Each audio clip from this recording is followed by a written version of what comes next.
Early morning is a great time for reflection. It's just after Fajr here in London, and I just wanted to record some thoughts. There's a topic I've been thinking about for a while, and it's basically loneliness.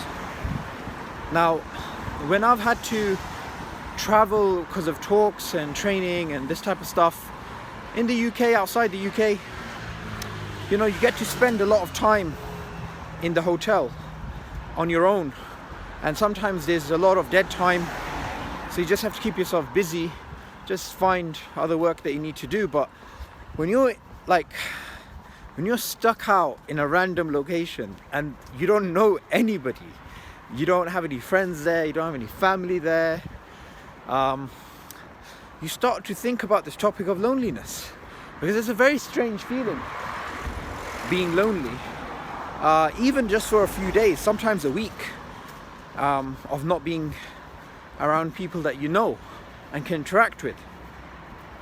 And this started to make me just think about how painful loneliness actually is.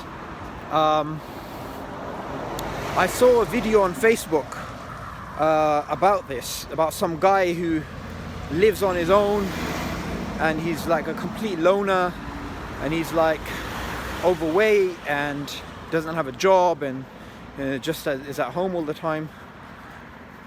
Also, I've been looking up some stuff about how loneliness is a health issue now, especially in industrialized modern states. People are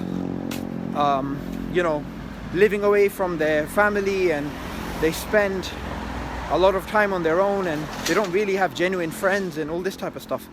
And I started to think that a human being would much rather prefer to be hungry, prefer to be poor, prefer to have illnesses and all sorts of problems, but not loneliness.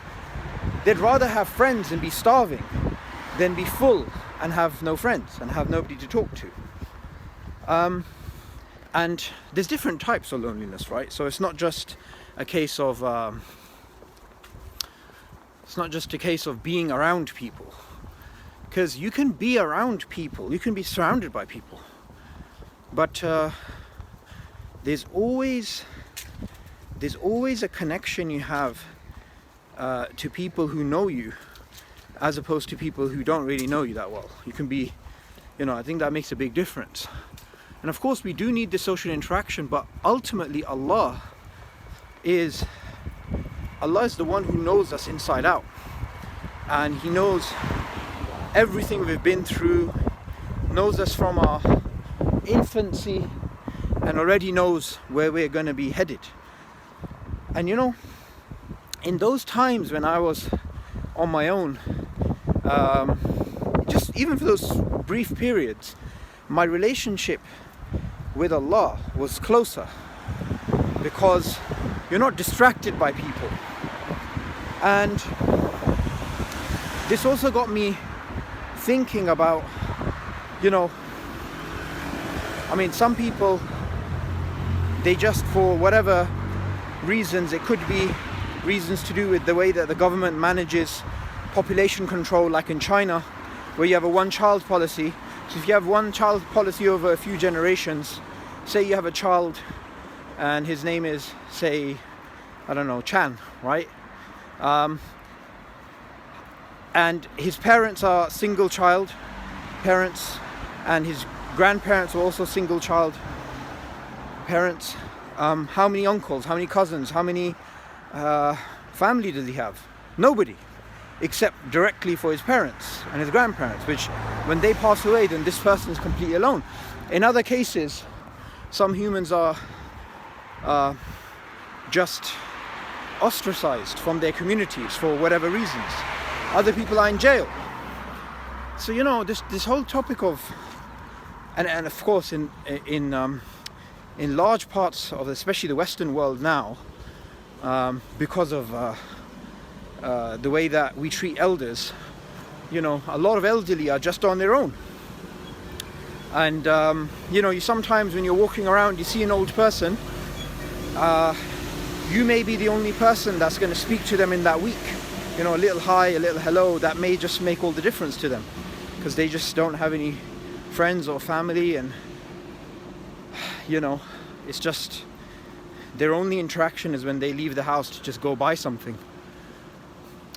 I really want to try and use this topic to bring out a wider discussion, not only about our relationship with Allah, our relationship with God, and loneliness, and how Allah is a solace, Allah is a source of comfort to deal with life, even if you're lonely, even if you're not. But still, we still need human interaction. Human interaction is a key thing. And just about how we need to start creating certain habits that if you see somebody in a, I don't know, you're at a talk or at a conference or something, and you can see everybody has friends. If you see somebody on their own, you know, go and speak to them. Don't wait for them to speak to you. Look out for new Muslims on Eid. You know, some of them are on their own. I remember speaking to Hamza about this, Hamza Sotsi, is that, you know, when he was a new Muslim, you know, his Eid was just going and sitting and having coffee and reading a book somewhere, because, you know, he was the only Muslim, right? So it is a very painful and a very awkward experience. And I think as Muslims, we have a duty not only to obviously convey the message of Islam, convey the fact that this life is about worshipping Allah, about loving Allah, fearing Allah, having hope in Allah, trust in Allah, and ultimately our main focus is the hereafter. And this life is supposed to be painful. You're supposed to go to tests and trials and these things.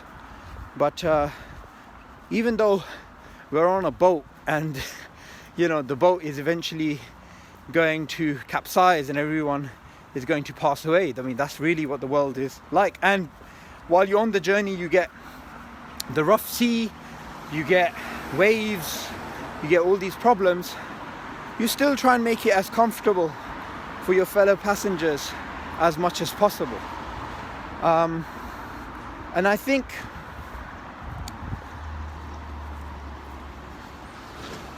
as Muslims as well, you know, we really need to think deeply about human psychology and what humans ultimately need. I mean, there's all these different psychological theories out there about hierarchy of needs and these types of things, but we do know very clearly from an Islamic perspective, there's a huge emphasis on the way that we treat each other, on brotherhood, on sisterhood, on, you know, humankind. I think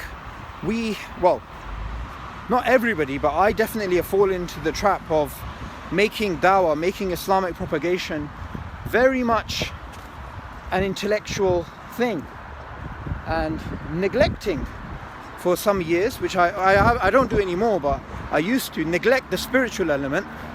And now I'm starting to think it's not just the spiritual element, it's also the social element, you know, bringing together communities. You know, when you think of the topic of loneliness, and this is going to be my last thought on this, because I don't want this to be a very long video. When you think of loneliness and you think of a prophet, which one do you think of? Well, in a way you can argue in certain circumstances almost every prophet is someone who went through these types of painful experiences. However, what comes to mind right now for me is the Prophet Abraham. peace be upon him, you know, when he was a young man, his father was an idol worshipper, and his community were idol worshippers, and when they were away, he went and smashed the idols, and then the whole community was after him and they tried to kill him, and at one point he was the only believer. Yet, although he was lonely, his relationship with Allah, you know, is something which was strong, and he's known as the friend of Allah, the friend of God. So his loneliness, that vacuum, the fact that people around him did not think like him, people around him, they couldn't relate to his way of thinking, and they had a totally different mindset to his friend was Allah. And I think we need to take a lesson from that. So anyway, that's enough of my early morning thoughts. I'd like to hear from my YouTube family, to hear what you guys think about this, and I definitely want to make more videos on this, inshallah.